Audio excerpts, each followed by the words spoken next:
Southern California. They lost 2 of 3 at the hands of the Dodgers earlier this week and split the past 2 days with the Angels. Today, they look to end the trip on a high note.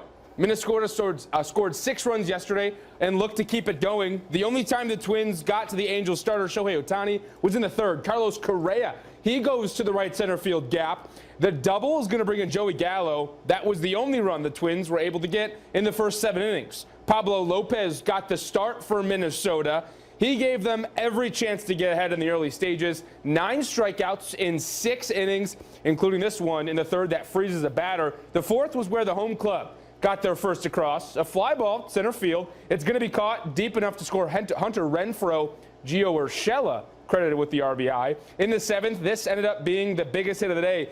Mickey Moniak goes to the same gap that Correa did earlier in the day. This double brings in 2. Los Angeles takes their first lead of the day and ended up knocking out Lopez. Down 2 in the 8th, Alex Kirilloff sprays one to the opposite corner. It's going to carry maybe 5 feet over the wall for a solo homer, but that's as close as the Twins would get. Minnesota loses both out in Los Angeles this week, going 2-4. The Twins welcome in San Francisco and Toronto to Target Field this week.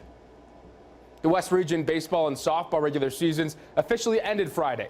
Every softball team in the WDA played a full 18-game region slate with 2 games against every other team.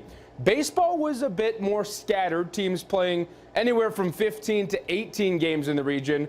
We're moved on to the play-in games being played tomorrow, though. Here's a look at the baseball play-in. Watford City is coming down to the capital city to play the Patriots, who finished 7th. The second of the 2 is between the Saints and Demons. This is what those 4 teams are playing into. 6 of the 8 teams in the quarterfinals are set, with games in Jamestown getting underway at 11 in the morning. Double elimination format. Teams who win 2 of 3 games or better will play in next week's state tournament. In the softball play-in, the Braves will stay up north and head to Williston for the 7-10 matchup. Legacy will look to keep their season alive in their own backyard against the Wolves. The softball bracket, same format as baseball. Minot won the regular season and took the top seed. Mandan holds a tiebreak over Williston and Legacy, meaning they're into the 2nd round.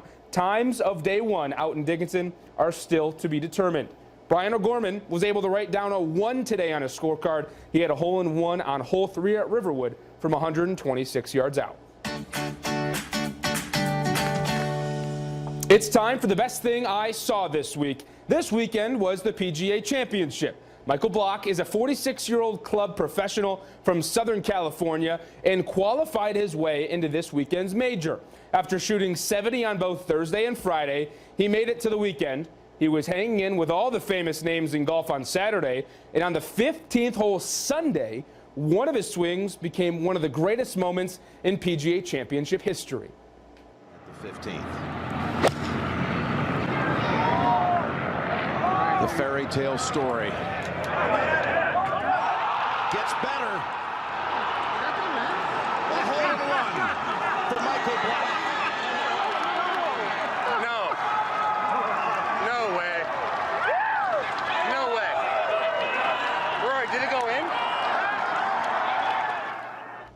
Michael Block hit a hole-in-one on the par 3 15th this afternoon at Oak Hill in Rochester, New York. Michael is usually giving lessons on the range and has played in professional events before, but none as grand as the PGA Championship. The ace helped Block earn a top 15 finish in the tournament, a nice $300,000 payday, and a spot in next year's PGA Championship.